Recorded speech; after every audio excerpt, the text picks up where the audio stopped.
அனைவருக்கும் வணக்கம் நண்பர்களே. உலகெங்கும் வாழும் தமிழ் சொந்தங்கள் அனைவருக்கும் பொங்கல் மற்றும் தைத்திருநாள் நல்வாழ்த்துக்கள். பொங்கலின் இனிப்பை போல இந்த நன்னாளை உங்கள் குடும்பத்தினருடன் மகிழ்ச்சியாக கொண்டாட என்னுடைய மனமார்ந்த வாழ்த்துக்கள். நம்ம பொங்கல் வைத்து பொங்கல் சாப்பிட்டாச்சுங்க. பொங்கல் சாப்பிட்டுட்டு கடவுளை வணங்கிட்டு வயல் பக்கம் வந்தோங்க. வயல் பக்கம் வந்த இடத்துல சின்னதாக ஒரு பொங்கல் வாழ்த்து சொல்லி ஒரு பதிவு போடலான்னு சொல்லிட்டு நான் நினச்சேன்.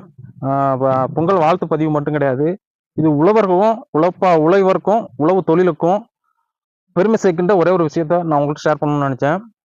என்னன்னு கேட்டிங்கன்னா, நம்ம நிற்கிறது வரப்புங்க. எல்லாருக்கும் தெரியும், வயலோட வரப்பு.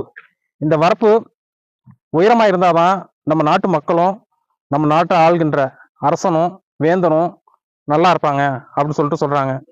என்னன்னா அது வரப்பு உயரமாக இருந்தாக்கா வேந்தரும் அரசனும் நல்லா இருப்பாங்க, நாட்டு மக்களும் நல்லா இருப்பாங்க அப்படின்னு நினைக்காதீங்க. அதுக்கு ஒரே ஒரு சின்ன ஒரு விளக்கம் மட்டும் சொல்றேன். 13ஆம் நூற்றாண்டுல வாழ்ந்த ஒரு சோழ மன்னன், அந்த சோழ மன்னன் அரண்மனையில ஒரு நிகழ்ச்சி நடக்குதுங்க. அந்த நிகழ்ச்சிக்கு புலவர்கள் எல்லாரும் சென்றிருக்காங்க மன்னனை வாழ்த்துறதுக்காக. எல்லா புலவர்களும் வரிசையா இருக்காங்க. நம்ம அதுல நம்ம ஆத்திச்சூடி தந்த ஔவையாரும் அந்த சபையில இருக்காங்க. எல்லா புலவர்களும் மன்னனை வாழ்த்தி ஒவ்வொரு பாடல் பாடுறாங்க, பாடிக்கிட்டே வர்றாங்க. இப்போ அடுத்ததா மன்னரும் அவங்க சபையாரும் சந்தோஷமா இருக்கிறாங்க.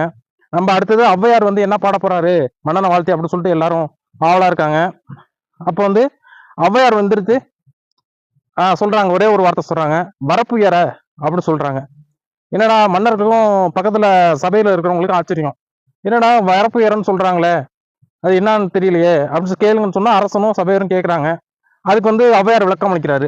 என்ன சொல்றாங்கன்னா, வரப்புயர நீர் உயரும், நீர் உயர நெல் உயரும், நெல் உயர குடி உயரும், குடி உயர கோன் உயர்வானு என்று சொல்றாங்க. அதாவது விவசாய நிலத்தோட வரப்பை உயர்த்தினாக்கா நீர் வயலில் அதிக அளவுல நீர் தேங்கும். நீர் நிறைய தேங்கினா நெல்லோட விளைச்சலும் அதிகமா இருக்கும்.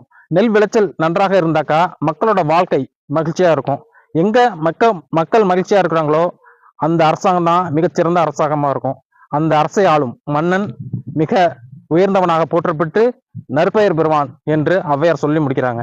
அதாவது ஒரு மன்னனோட பணி மக்களுக்கு பசி பிணி போக்குவது தான் என்பதையும், விவசாயம் நல்ல முறையில் நிகழ்ந்தாதான் நாடு சுபிசமாக இருக்கும் என்பதையும், ஒரு நாட்டு மன்னனின் பெருமை ஒரு வரப்பு உயர்வதை ஆதாரமாக கொண்டே இருக்கிறது என்று உணர்ந்ததுனாலதான் ஔவையார் அந்த சபையில ஒரே வார்த்தையில வரப்புயர என்று எடுத்துரைக்கிறார். இதுல இருந்து நமக்கு என்ன தெரியுதுன்னா, ஔவை பாட்டி உழவு தொழில் தான் நம்ம நாட்டோட மூலாதாரம் என்று சொல்றாங்க.